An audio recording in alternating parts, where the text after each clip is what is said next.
Bienvenue à Compte Complet, notre balado qu'on vous présente chaque semaine sur le monde du baseball, analysons en compagnie de Mark Griffin.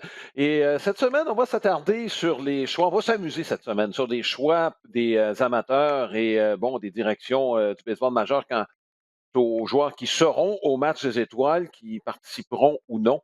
Marc, on va commencer par les formations partantes. J'ai fait un petit test, je me suis amusé. Et j'ai regardé, bon, est-ce qu'on a fait les bons choix chez les amateurs et en prenant en considération le WAR pour évaluer les joueurs? Bon, et ce que j'ai remarqué, on a peut-être fait de meilleurs choix dans la Ligue nationale que dans la Ligue américaine dans l'ensemble. Puis, disons-le, c'est un concours de popularité. Personnellement, je vois rien de mal à ce qu'on choisisse un joueur pour ce qu'il a fait dans le passé comparativement à ce qu'il a fait cette année. Je pense à Freddie Freeman, par exemple, qui était le joueur par excellence l'année passée. Il y en a plusieurs qui ont voté pour lui en fonction de ce qu'il a fait les années précédentes.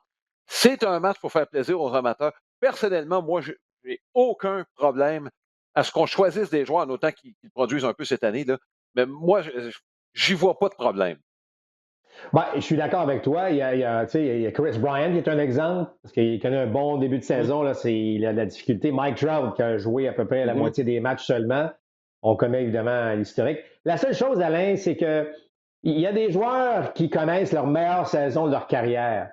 Puis parfois Mmh. peuvent être oubliés en raison du fait qu'il y a un gars qui est populaire. Fait que, oui, je suis d'accord avec toi que on veut voir les, tu sais, on veut voir les meilleurs, tu sais, on veut voir nos joueurs préférés, c'est clair. Ouais. Mais parfois, ça peut bloquer un peu le fameux joueur qui pourrait peut-être y aller cette année. Vraiment, c'est rare qu'on fait des oublis majeurs là, lorsqu'on complète les Mmh. équipes.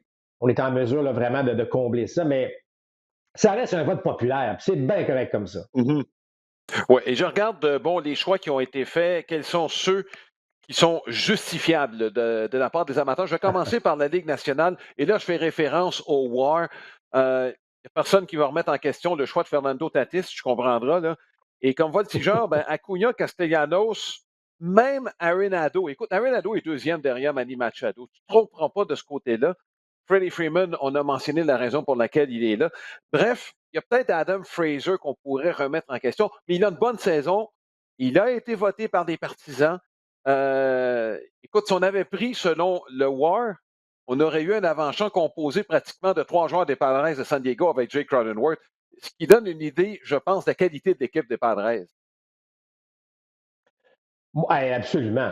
Tu as tout à fait raison de le mentionner. Mais écoute, comme tu dis, regarde au troisième but, là, le choix de Machado, Arenado, tu mets ça n'importe quel côté, tu te trompes absolument pas. Là, Mhm. on s'entend là-dessus. Par contre, bon, Arenado, de retour au Coors Field, même s'il a déjà fait son retour Ouais. officiellement, là, ça va être dans l'uniforme des Cards de Saint-Louis qui va se présenter au match des Étoiles au Colorado. Fait que, il y a des belles histoires derrière tout ça, mais je suis d'accord avec toi. Les Padres, même s'ils sont encore troisième Mhm. dans la division Ouest, Ouais. il reste beaucoup de baseball à jouer pour peut-être rattraper les Dodgers et ou les Giants, évidemment.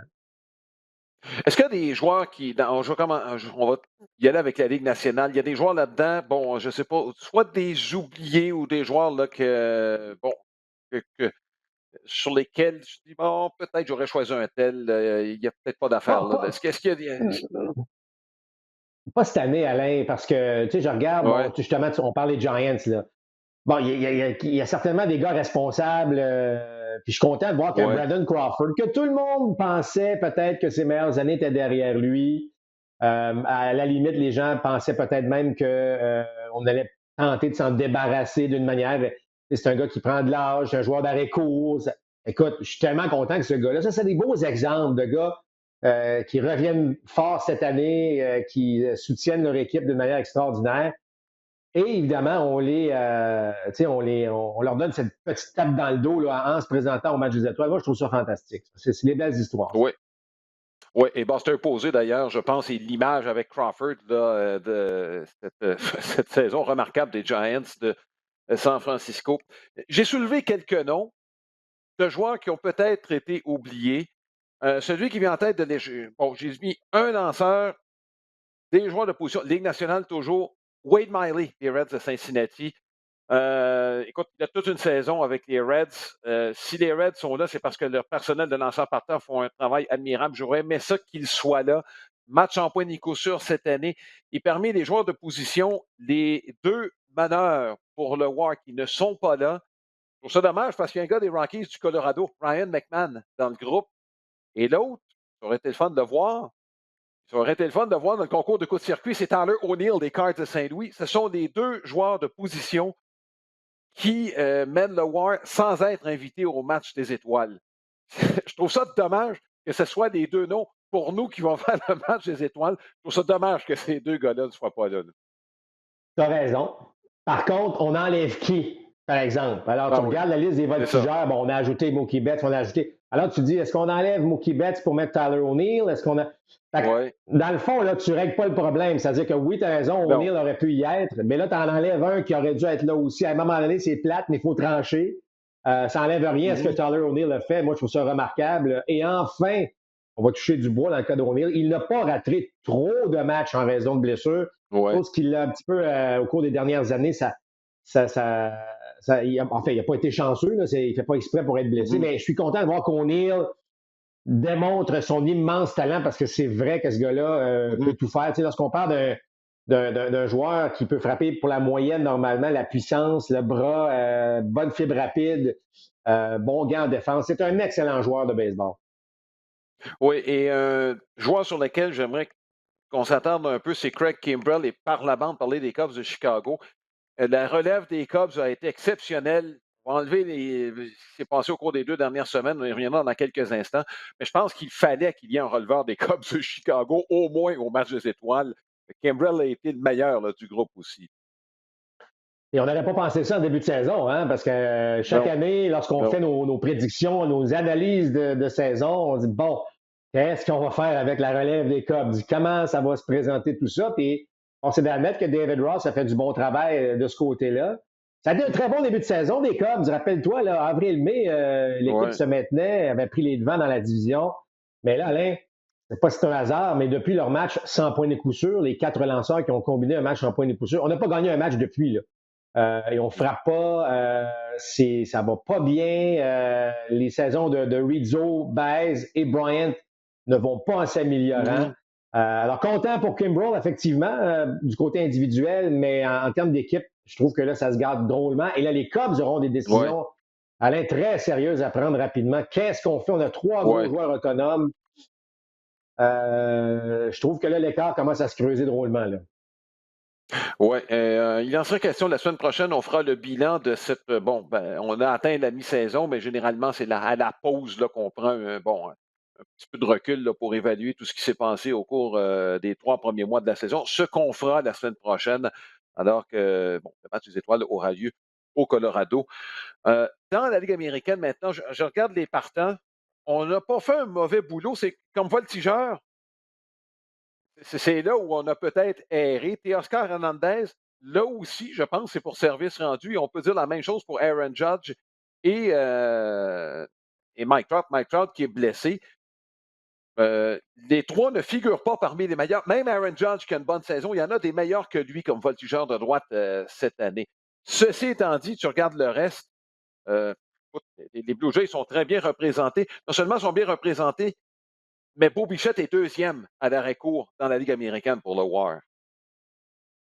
Non, je suis content que Bichette participe au match des étoiles. Il a ce Mhm. charisme, Bichette. Il produit cette année. Une belle équipe, les Blue Jays de Toronto. Écoute, c'est l'équipe qui Mhm. a le meilleur différentiel de la division Est de la Ligue américaine. Ça, c'est de bon augure pour la deuxième tranche du calendrier. Il ne faut pas oublier, là, on s'est promené pas mal encore cette année. Là, on a commencé à donner d'une. Là, on est Mhm. à Buffalo. On a fait une Ouais. demande pour aller à Toronto. On l'espère que ça va fonctionner du côté du gouvernement, peut-être au début du mois d'août. On verra ce que ça va donner, mais chose certaine, pas toujours évident. Et les Blue Jays ont très, très bien répondu. Évidemment, Vlad Guerrero qui mène un peu tout le monde à ce niveau-là. Content, moi, de voir que les Jays ont cette popularité-là là, auprès des joueurs qui méritent, en fait, d'aller au match des étoiles et d'être sur la grande scène. Ouais. Écoute, parmi les joueurs, bon, je parlais des 3 voltigeurs. Si on avait pris les 3 meilleurs, encore une fois, on prend. Écoute, Brantley a toute une saison avec les Astros de Houston. Là, lui qui a failli passer aux Blue Jays de Toronto, il sera accompagné de Joey Gallo, qui va finir la saison de Texas, ça c'est une autre histoire, et Cedric Mullins, qui est peut-être le secret le mieux gardé dans l'Est de l'américaine. C'est Mullins qui est franchement qui est impressionnant. Il n'y a rien qu'il ne fait pas. Joue bien en défense. Il est rapide, Ouais. frappe des coups de circuit. Est-ce qu'on parle d'un joueur à 5 qualités dans le cas de Mullins?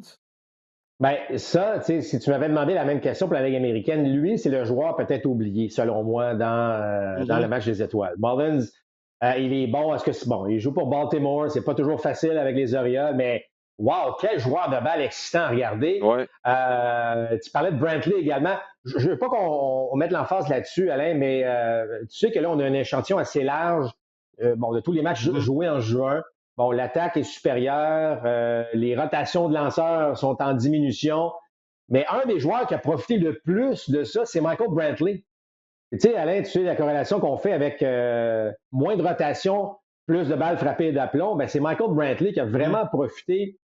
Bon, j'imagine de certains lanceurs qui ont bon, moins de rotation, mais Brantley, en ce moment, frappe à peu près tout ce qui bouge. Alors lui, ça a toujours été un grand frappeur. Puis, je veux dire, on dirait que plus il vieillit, meilleur il devient. C'est pas nécessairement un frappeur de puissance, mais c'est sûr que le style de Brantley, bon, c'est pas 40 circuits, c'est juste bon. C'est très, très bon, mais ça n'a pas le, je vais employer le terme anglais, là, ce qui n'est pas nécessairement très bon, mais il n'y a pas le Ouais. swag peut-être de certains joueurs qui fait que parfois il est peut-être tombe peut-être entre deux chaises à ce Mhm. niveau-là.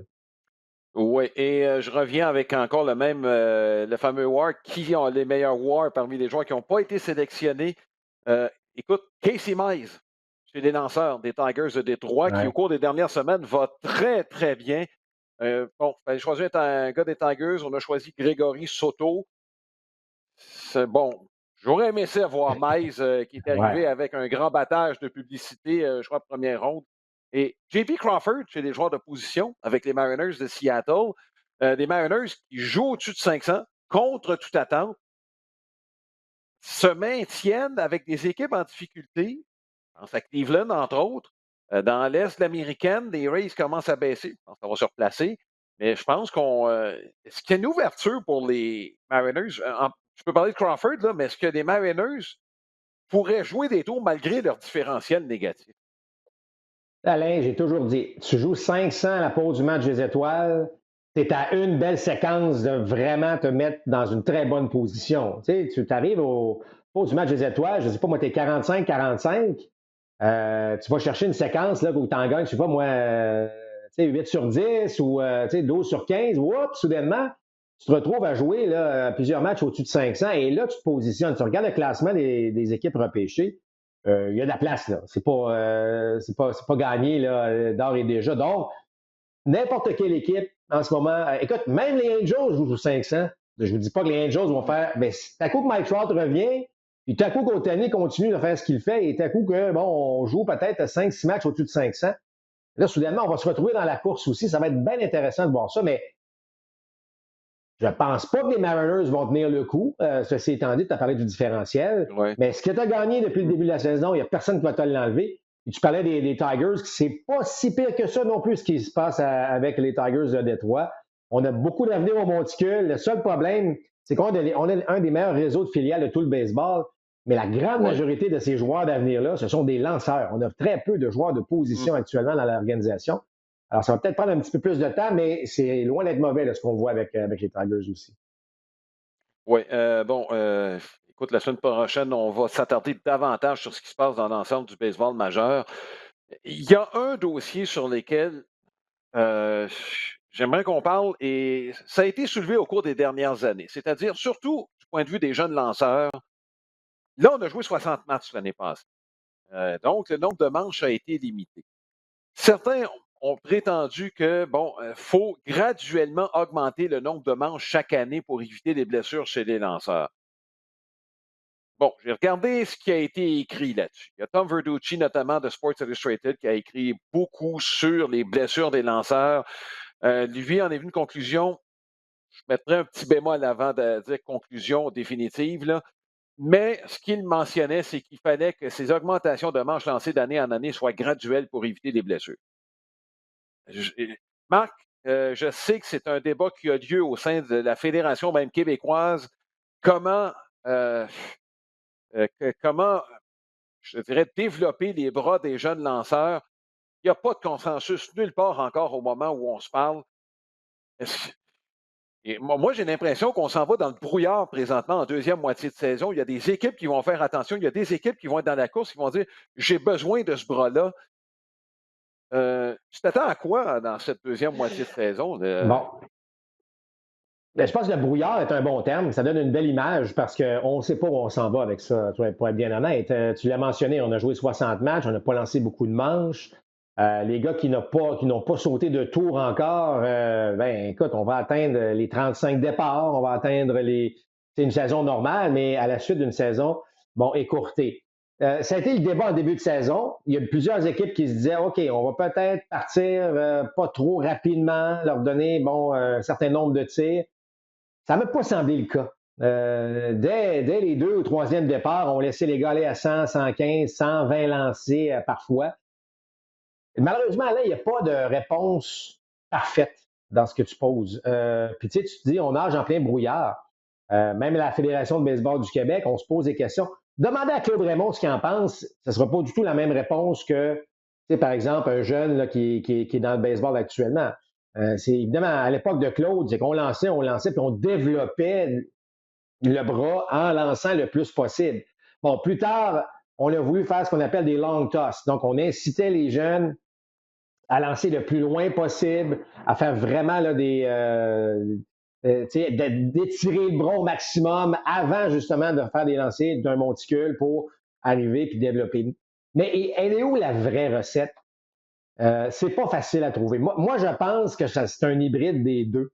Et encore là, je n'ai aucune donnée scientifique, là, mais moi, je pense que nos jeunes, par exemple, nos jeunes au Québec, on ne lance pas suffisamment. Je sais que notre saison de baseball est courte, mais justement, elle est courte. On peut donner quand même une certaine pression à ce bras-là. Et par la suite, durant l'hiver, ben, on a un certain repos qui va permettre de récupérer. Alors, mais c'est pas évident. Alors, on arrive dans le baseball majeur, on a des gars comme Jacob deGrom, qui a eu quelques ennuis, quelques départs qu'on pensait qu'il allait rater, mais finalement, bon, tout semble s'être rétabli, mais il ne sera pas le seul là, au cours des 2, 3, 4 prochaines semaines. Là. Moi, le mois d'août au baseball, là, moi, je me souviendrai toujours, lorsque je suis arrivé dans le baseball professionnel, on m'a dit, tout est beau jusqu'à tu frappes le mois d'août. On appelle ça les Dog Days of August. Ouais. Les journées là, où, à un moment donné, là, écoute, la vanne te frappe en pleine face, puis je veux dire, tu frappes plus, tu lances plus de prise, tu as l'impression que tu perds 3-4 000 à l'heure sur ta balle rapide, tu as l'impression que ton bâton pèse 50 onces tellement que c'est lourd. Le baseball majeur ne fait pas exception. Alors, il y a des gars qui vont frapper des murs, c'est juste voir comment les équipes vont composer de façon différente. Mais c'est pas. Toutes les équipes ont probablement une recette un peu différente l'une d'entre autres, l'une envers l'autre. Laquelle va fonctionner? Écoute, bien malin celui qui connaît la réponse à ça. Là.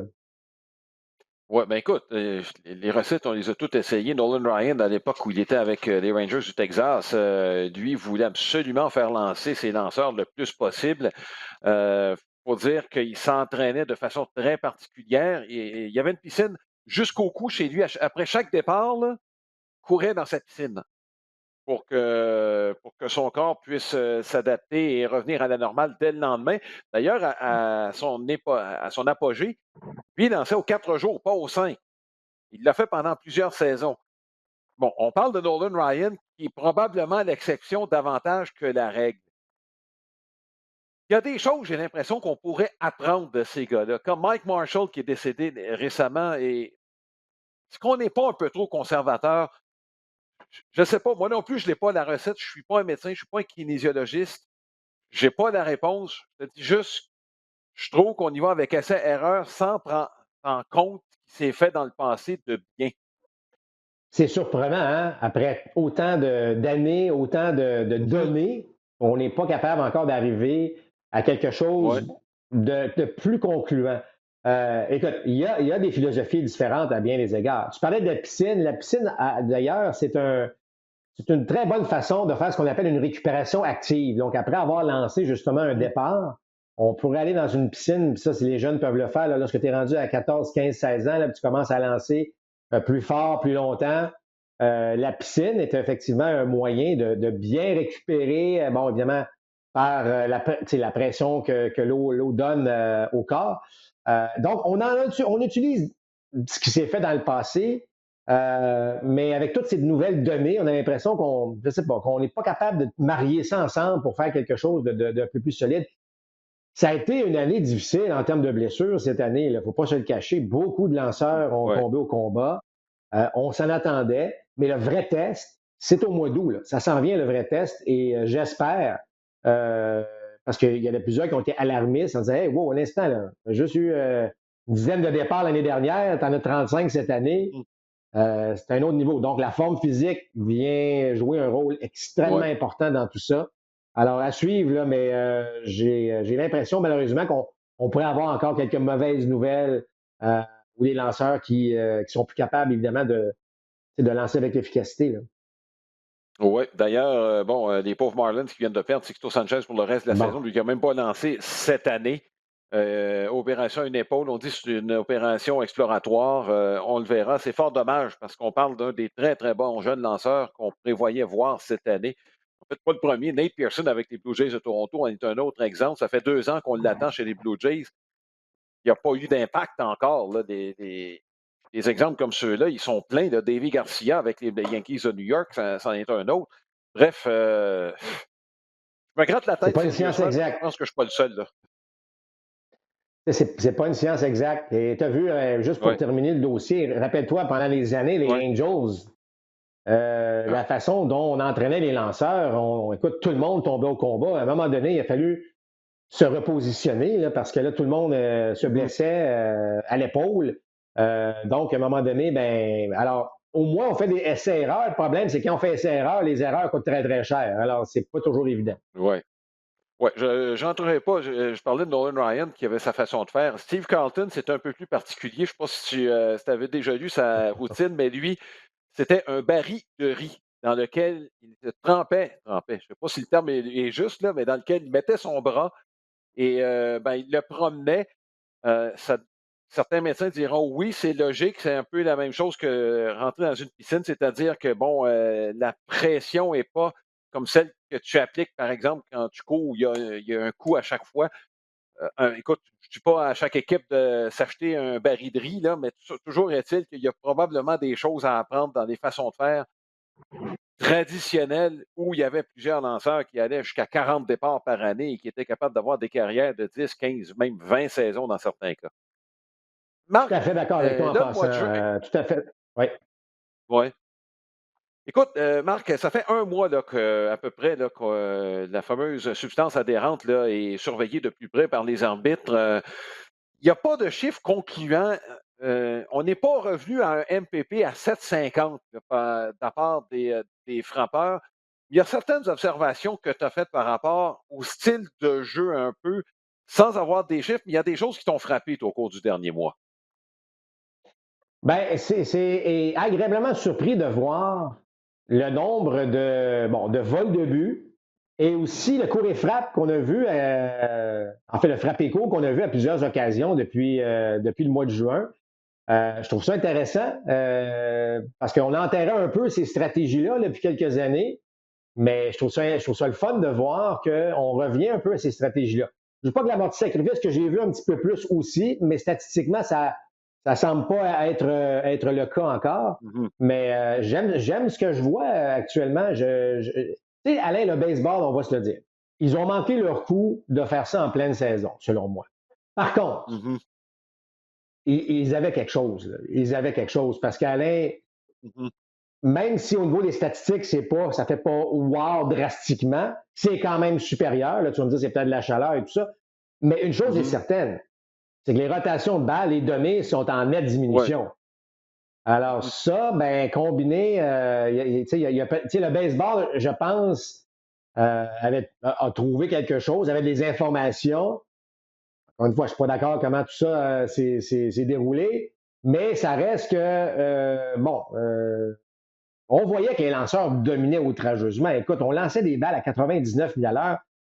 Les balles Mhm. rapides tombantes qui avaient du mouvement, Alain, là, qui partaient pratiquement du coin extérieur, qui finissaient une balle au coin intérieur à 95 plus. Je veux dire, bonne chance. Et le taux de contact, si on peut se fier à ça, est supérieur. Ça n'a pas donné, comme tu dis, un MPP encore si supérieur que ça. Mais qu'est-ce qu'on veut vraiment? Mhm. On veut des balles en jeu. Alors moi, j'ai pas de problème à avoir des cours et frappes de la sorte, des vols de but de la Mhm. sorte, mettre des balles en jeu. Je trouve qu'on a une belle saison. C'est sûr que la manière dont on a géré ce dossier-là, ça a mal paru là, pendant Mhm. quelques temps. On a eu des drôles d'images. Mais je pense qu'on s'en va dans la bonne direction, moi. Ben écoute, ce sera à suivre. Là, c'est un mois. On verra le reste de l'été. Là, il y a le mois de juillet qui est bon et le mois d'août, qui sont les 2 mois les plus chauds de l'année. On verra ce que ça va donner sur le plan statistique. Ce sera fort intéressant. Il ne faut pas se fier au match des étoiles, là. Le match des étoiles, c'est au Colorado. Donc, ce qui va se passer là, c'est sûrement pas un critère sur lequel il faut se fier pour tenter d'établir des tendances pour la deuxième moitié de saison. Je veux qu'on parle brièvement du tournoi olympique et c'est pas des formations. On aura l'occasion d'en parler dans 2 semaines, les équipes qui seront là et les forces en présence. Sauf qu'il y a des règlements qui seront appliqués, dont le 20 secondes pour la durée des tirs. Je ne sais pas ce que tu en penses, Marc, mais ce sera appliqué avec des joueurs qui ont joué professionnels pour la plupart. Moi, j'ai très, très hâte de voir comment ça va se passer. Oui, parce que c'est sur la scène internationale, donc il va quand même avoir des gens là, Oui. qui vont regarder ça. C'est pas dans une ligue mineure quelque part cachée aux États-Unis. Là, on parle vraiment des Jeux olympiques. Mhm. Euh, Moi, je trouve ça bien. Honnêtement, là, je trouve que c'est une belle plateforme pour le faire. Regarde, tu vas t'habituer. C'est comme n'importe quel autre règlement. Tu regardes d'autres sports, là, tu regardes le hockey, ben, il y a des règlements qui sont un peu différents au niveau international. C'est la même chose au niveau du baseball. Moi, je pense que c'est vraiment, pour le baseball majeur, c'est extraordinaire. C'est un vrai test qu'eux n'ont même pas à gérer. Puis là, on va voir qu'est-ce que ça peut donner comme situation.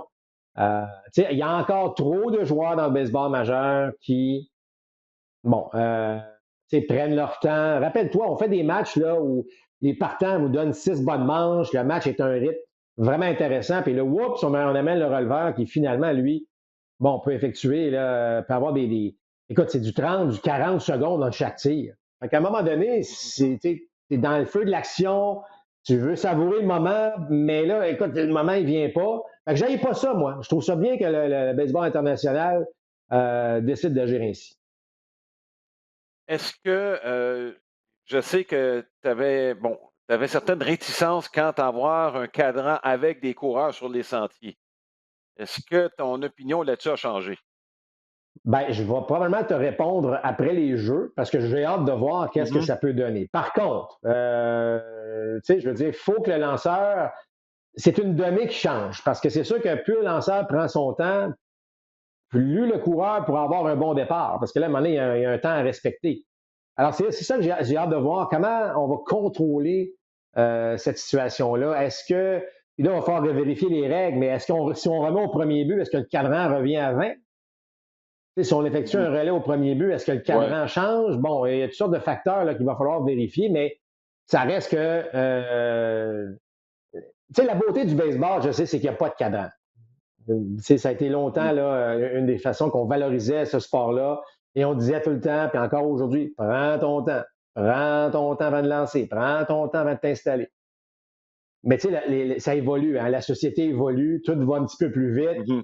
Ouais. Moi, j'accepte quand même bien le fait qu'il peut y avoir un cadran à l'intérieur même Mhm. du sport, mais qu'on ne faudrait pas dire qu'il faut jouer les matchs à l'intérieur de 3 heures, sinon Non, non. c'est Non, non. terminé, tu comprends? Fait que faut garder quand même cet aspect-là. Mais sais-tu quoi? C'est ce genre de règlement-là que si on applique éventuellement, dans 3 4 ans, là, il va être oublié.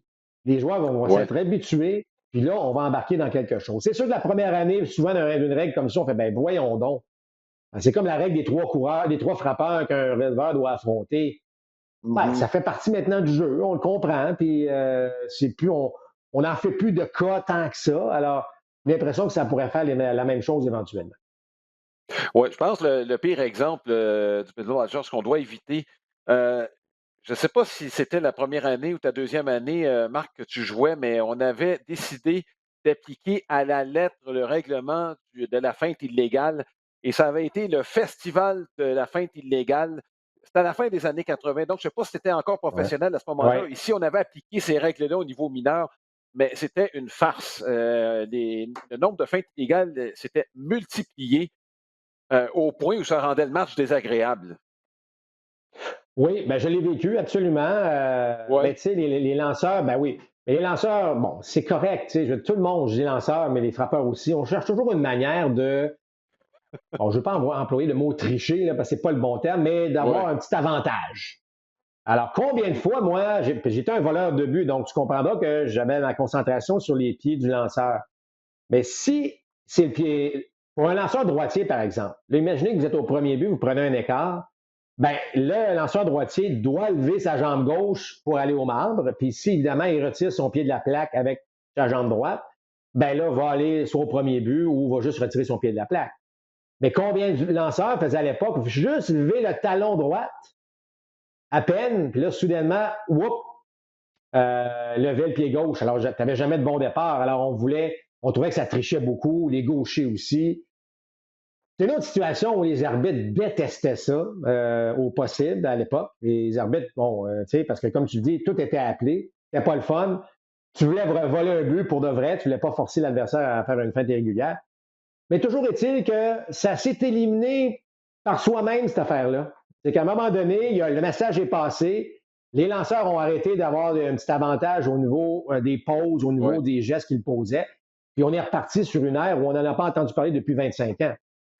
Tu sais, des fois, ça fait mal, on se pose des questions, c'est quoi ce règlement-là, mais peut-être que c'est pour le bien du sport, puis il s'oublie par la suite euh, Ouais, dans l'action. ouais. Écoute, Marc, 2 questions rapides pour terminer ce balado. Est-ce que les Cubs, avec ce qui vient de se passer, sont vendeurs? Oui. Oh! Écoute, Donc, je vois pas c'est le d'autres. ménage, autrement dit, là. Ben, c'est-à-dire qu'écoute, j'imagine qu'on a déjà un plan. Lequel des trois? Est-ce que c'est un sur trois? Est-ce que c'est deux sur trois? Moi, j'ai l'impression qu'il peut y avoir un petit mélange chez les Cubs de Chicago, Mmh. que les trois pourraient peut-être même partir. Tout dépend du contrat, de la durée des contrats que les joueurs accepteraient.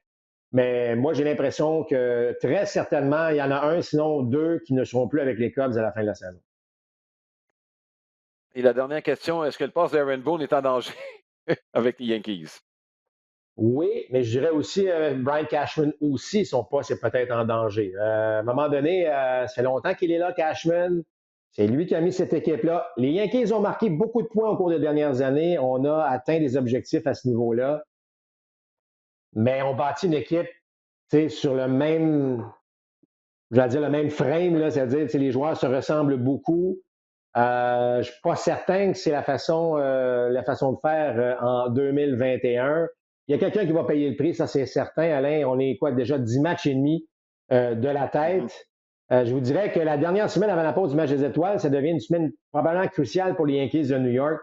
On n'acceptera pas de laisser aller l'équipe de cette façon-là, surtout que la grande majorité des experts les plaçaient premiers. Là. C'est pas comme on dit OK, ils vont lutter, puis là, finalement, ben, non, on les voyait tous premiers de la division, Ouais. premiers dans la Ligue américaine. Alors, c'est ça qui fait mal aux Yankees actuellement. Oui, et qui fait mal aux observateurs qui les avaient placés premiers. Malheureusement, je m'inclus dans le lot. Bon, voilà Bon, ce qui complète, ce balado. L'autre équipe de New York, on va la voir ce soir, ce mardi. Je vous invite à être là. C'est notre prochain match. Oui, mardi exceptionnellement. Pourquoi? Parce que c'est Jacob deGrom qui va lancer pour les Mets de New York contre les Brewers de Milwaukee. Brett Anderson qui va revenir de la liste des joueurs blessés. Donc, c'est lui qui sera au monticule, le vétéran des Brewers qui lance surtout des partants là, qui sont absolument extraordinaires depuis le début de la saison. Marc, merci d'avoir été là. Il y a 2 matchs, évidemment, mardi et mercredi à suivre cette semaine. Et la semaine prochaine, ce sera la pause du match des étoiles. Bonne semaine, tout le monde. À bientôt.